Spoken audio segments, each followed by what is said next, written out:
यो च वत्स सत्तं जीवे अपस्सं उदयबय्यं एकाहं जीवितं येसो पश्यतो उदयबयं। पंचस्कंदों की उत्पत्ति और विनाश का मिलन न करने वाले के 100 वर्ष के जीवन से उत्पत्ति और विनाश का मनन करने वाले एक दिन का श्रेष्ठ जीवन श्रेष्ठ है। नमो बुद्धाय दोस्तों, बुद्धा 2.0 इस हमारे YouTube चैनल पर और आज के इस नए बुद्ध उपदेश में आपका स्वागत है। दोस्तों, आज का ये बुद्ध उपदेश हम मानव जीवन की उत्पत्ति और उसके विनाश का मिलन क्या है, इस बारे में हम चर्चा करेंगे। दोस्तों, ये महात्मा बुद्ध का उपदेश बहुत ही महत्वपूर्ण उपदेश है और ये कहानी ऐसी है रोमहर्षक और थोड़ी समझने में अच्छी भी है। दोस्तों, इस कहानी के माध्यम से आप अपने जीवन में संभल सकते हो।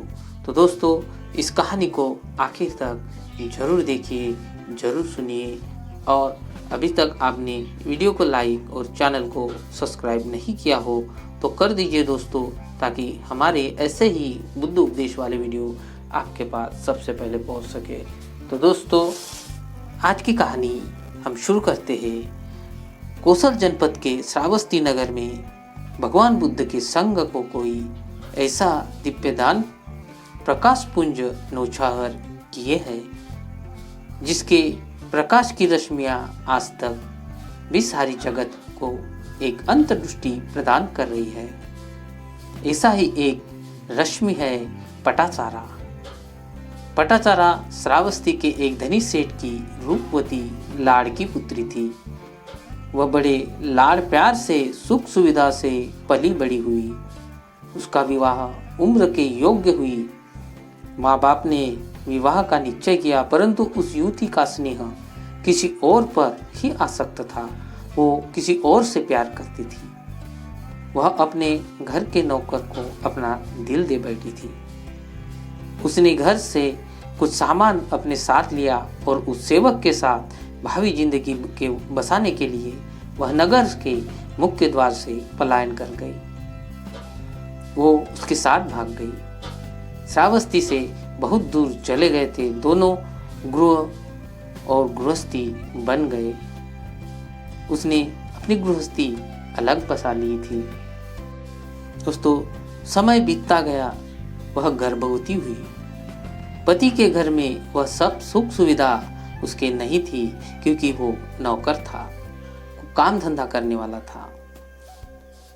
उसे अपना मायका याद आने लगा। उसने अपने पति से निवेदन किया। पति ने 1-2 दिन और इंतजार करने को कहा। वह हमेशा कहती रही, दिन निकलते रहे, आज और कल में फिर में प्रसव का समय नजीक आ गया। एक दिन वह पति बिना पति की अनुमति वह मायके चली गई। पति घर पर नहीं था। उसने पड़ोसियों को बता दिया था कि मैं मायके जा रही हूँ। अगर मेरे पति आए तो उसे बता देना कि मैं मायके गई हूँ।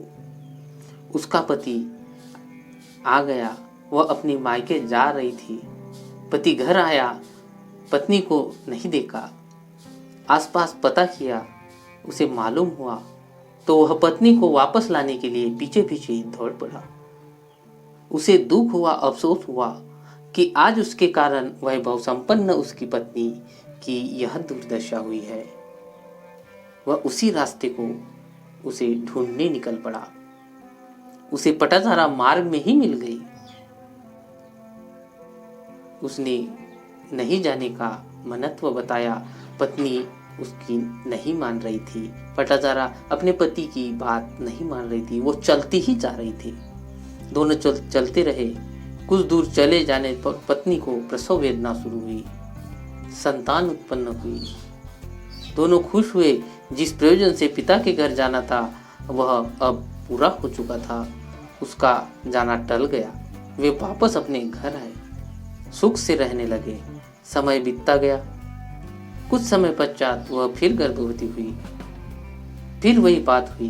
पति टाल मटोल कर रहा था। पत्नी घर से पितु गृह चल दी। पति को मालूम हुआ, वह फिर पीछे पीछे गया। एक जंगल में दोनों एक का साथ हुआ। वो जंगल में मिले, वे साथ साथ चल रहे थे। भयंकर तूफान आया, भयंकर आंधी आई, बिजली चमकने लगी, बादल गड़गड़ाने लगे, वर्षा होने लगी। उसको प्रसव की भयंकर पीड़ा अनुभव हुई। उसने पति से कुछ करने को कहा। वे अप्सरा ढूंढने लगे। आश्रय मिला। झाड़ झंडा को काटकर कुछ आश्रय बनाने की ठान पति झाड़ियों को काटने निकला। वहां कुछ दूर पहाड़ी पर गया, झाड़ी को काटने लगा। उसमें एक भयंकर सांप था। सांप इतना जहरीले था, इतना विषधारी था कि उसे काट लिया। वही पति मर गया। पत्नी की प्रसव वेदना बढ़ी। प्रसव हुआ, उसे संतान हुई। वह अपने दोनों शिशुओं को लिए आंधी के थपेट खाती रही। पति की खोज में वह निकल पड़ी। खोजते खोजते वह उस पहाड़ी पर पहुंची जहां उसका पति मरा था।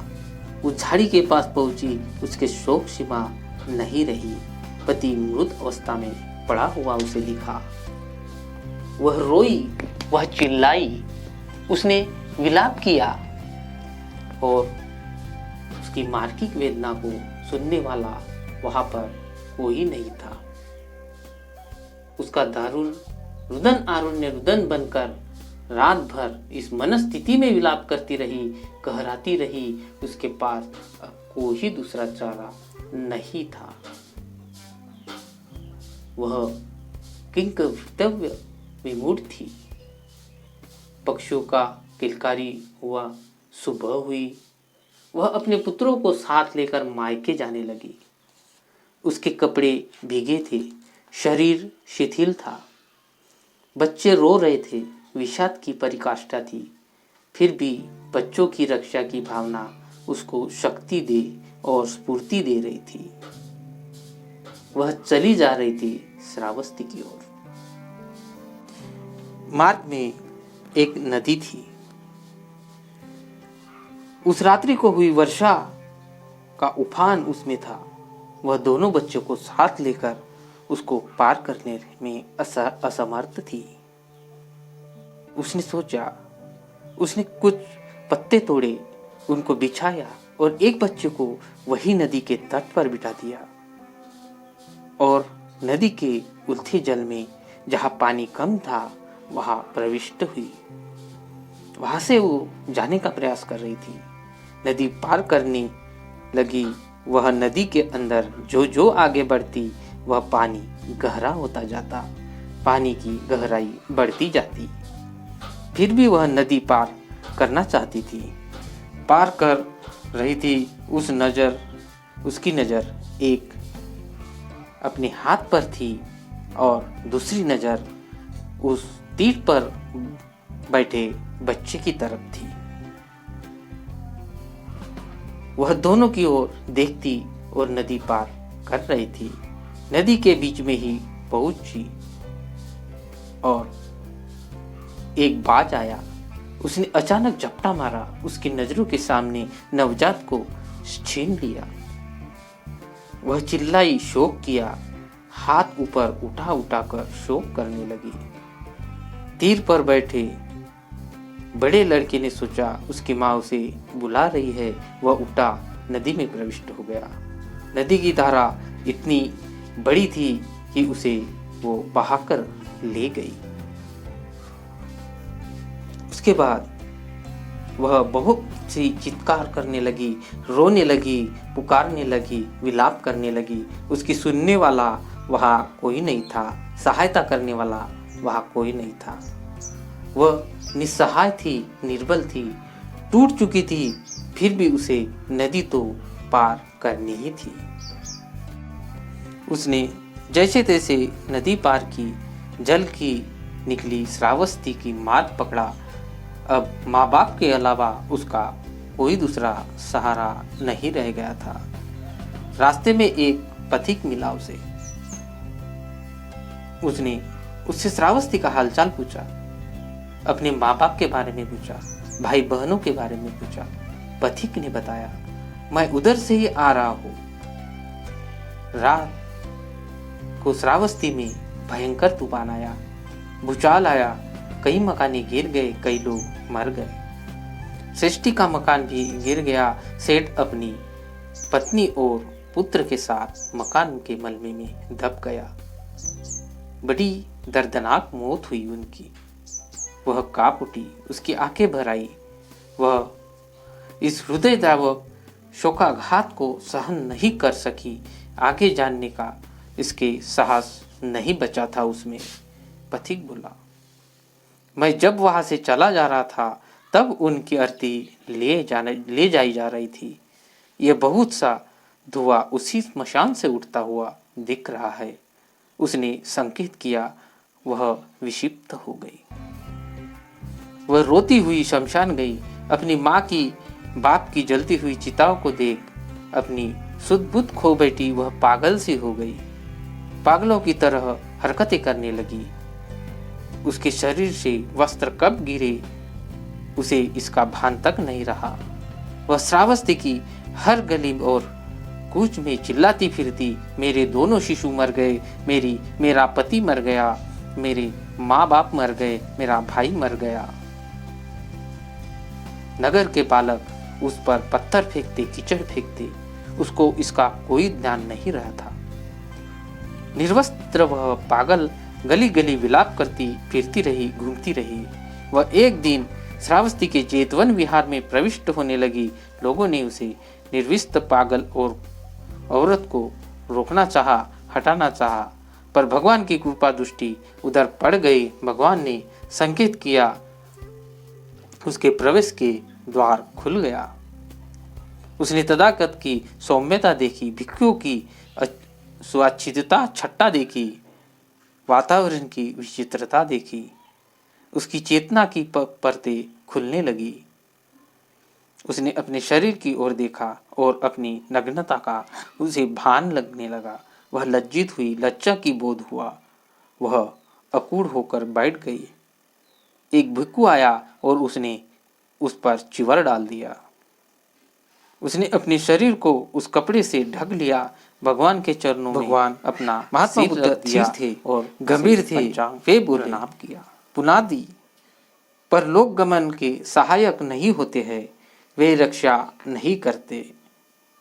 उनका होना और ना होना उसी स्थिति में बराबर है। शील का विशोधन कर निर्वाण पथ की ओर अग्रसर होना ही बुद्धिमानों के लिए श्रेष्ठकर है। विषिक्त और के मल तिरोहित होने लगे, ध्यान चक्षु खुलने लगे उसके। वह सुनती जा रही थी, भगवान कहते जा रहे थे। भगवान ने पुनः कहा, बहन, पुत्र रक्षा नहीं करता है, पिता रक्षा नहीं करता है, बंधु बांधव रक्षा नहीं करते हैं, सगे संबंधी रक्षा नहीं कर सकते। मृत्यु जिस समय आती है, ये रक्षक किसी की भी रक्षा नहीं कर पाते।